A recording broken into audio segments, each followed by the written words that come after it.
이 넓고 푸른 바다 위 자유를 꿈꾸며 거친 파도를 헤쳐나갔던 이들이 있습니다. 바로 해적이죠. 영화 속에서, 소설 속에서 수많은 해적들의 이야기가 우리를 설레게 했습니다.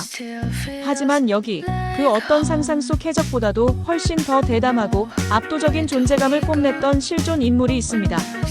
그녀는 19세기 중국의 바다를 지배했던 역사상 가장 위대한 해적, 8만 명의 부하와 1,500척의 함대를 거느렸던 해적 여왕 칭시입니다. 그녀는 어떻게 거친 남자들의 세계에서 최고의 자리에 오를 수 있었을까요? 그리고 그녀의 마지막은 과연 어떠했을까요? 오늘 우리는 전설적인 해적 여왕 칭시의 이야기를 따라가 봅니다. 칭시의 본명은 정시.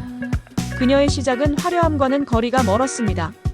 18세기 후반 중국 광둥성의 어느 유곽에서 몸을 파는 기생이었다고 전해집니다.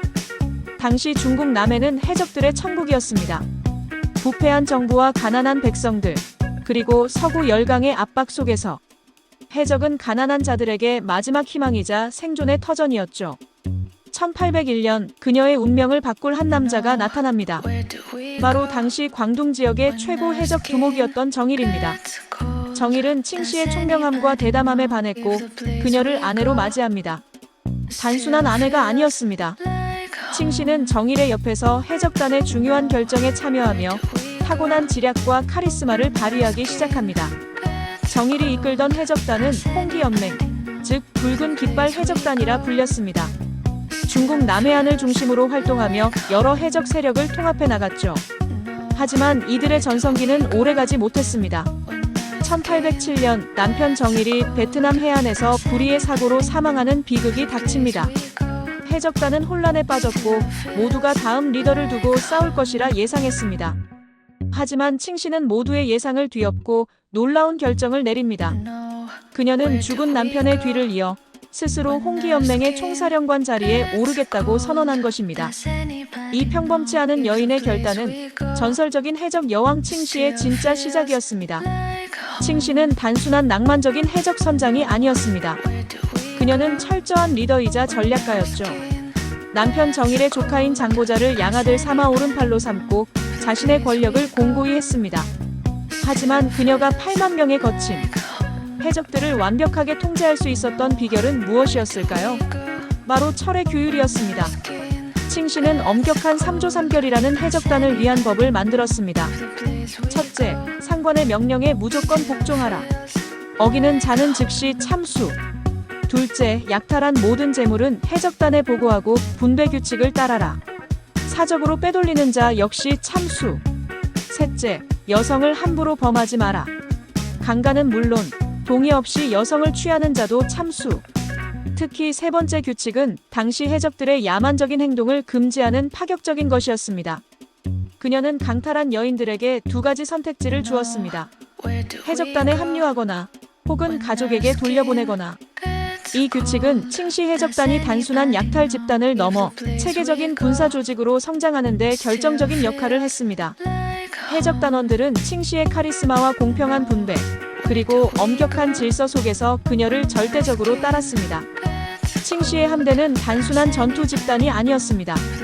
그녀는 약탈한 마을의 보호세를 받고 상업활동을 보장해주거나 포로들을 해적 선원으로 강제 징집하는 등 자신만의 시스템을 구축했습니다.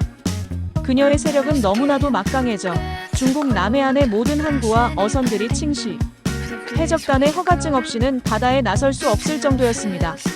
심지어 영국 동인도 회사와 포르투갈 함대마저 그녀의 함대에 맞서 싸우다 패배할 정도였으니 그 위세가 얼마나 대단했는지 짐작할 수 있습니다. 칭시의 해적단은 중국 남해안의 진정한 지배자였습니다. 오죽하면 바다에는 칭시, 육지에는 청나라 황제라는 말이 나올 정도였죠. 청나라 정부는 더 이상 칭시 해적단을 좌시할 수 없었습니다. 그들은 해군을 동원하여 대규모 소탕 작전을 펼쳤지만 칭시의 뛰어난 전략과 막강한 함대 앞에 번번이 패배했습니다. 정부는 포르투갈, 영국 등 서양 세력에게 도움을 요청하기까지 했습니다. 서양의 최신 함선과 화력으로 무장한 연합함대가 칭시의 해적단을 공격했지만 칭시는 특유의 게릴라 전술과 해상 지형을 활용한 기지로 이들마저 격퇴시키는 기염을 토했습니다. 정부군은 지쳐갔고 전쟁은 끝이 보이지 않았습니다. 결국 청나라 정부는 최후의 선택을 합니다. 해적 여왕 칭씨와 협상을 하는 것이었죠. 당시 청나라의 고위 관료가 칭씨를 직접 찾아가 은퇴를 제안했습니다. 칭씨는 이 제안을 받아들입니다. 하지만 그녀는 단순히 항복하는 것이 아니었습니다. 그녀는 자신과 모든 부하들의 죄를 사면하고 약탈한 모든 재물을 인정하며 심지어 정부 관직까지 요구했습니다. 놀랍게도 청나라 정부는 그녀의 모든 요구를 수용했습니다.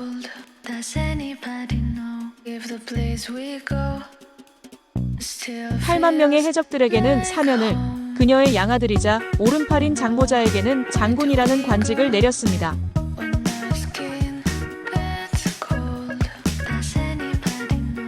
그리고 칭씨 자신은 해적 활동을 완전히 정리하고 약탈했던 막대한 부를 가지고 유유히 은퇴합니다.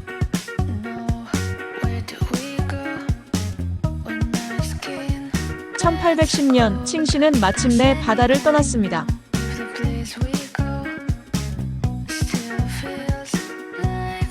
그녀는 광둥성으로 돌아와 술집을 운영하며 평화로운 여생을 보냈다고 전해집니다.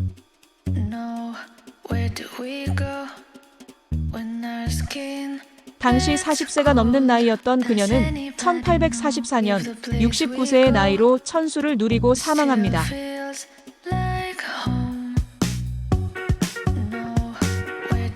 역사상 수많은 해적들이 있었지만 이렇게 정부를 상대로 협상을 벌여 자신의 모든 요구를 관철시키고 심지어 명예로운 은퇴까지 얻어낸 해적은 칭씨가 유일합니다.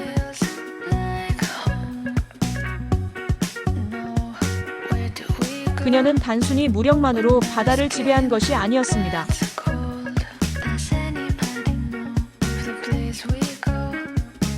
탁월한 리더십, 뛰어난 전략, 그리고 치밀한 외교력까지 겸비했던 진정한 여왕이었습니다.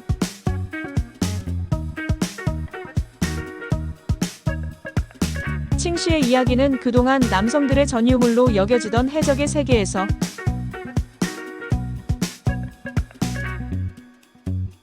여성이 얼마나 강력하고 지혜로운 존재가 될 수 있는지 보여주는 살아있는 증거입니다.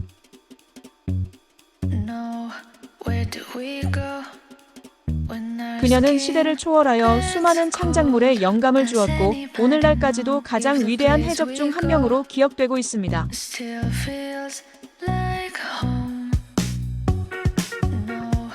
이제 우리는 압니다.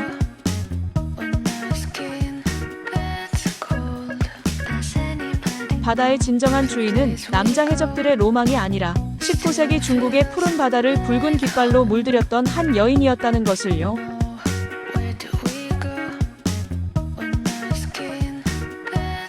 칭씨, 그녀의 전설은 오늘날까지도 거친 파도처럼 우리에게 전해지고 있습니다.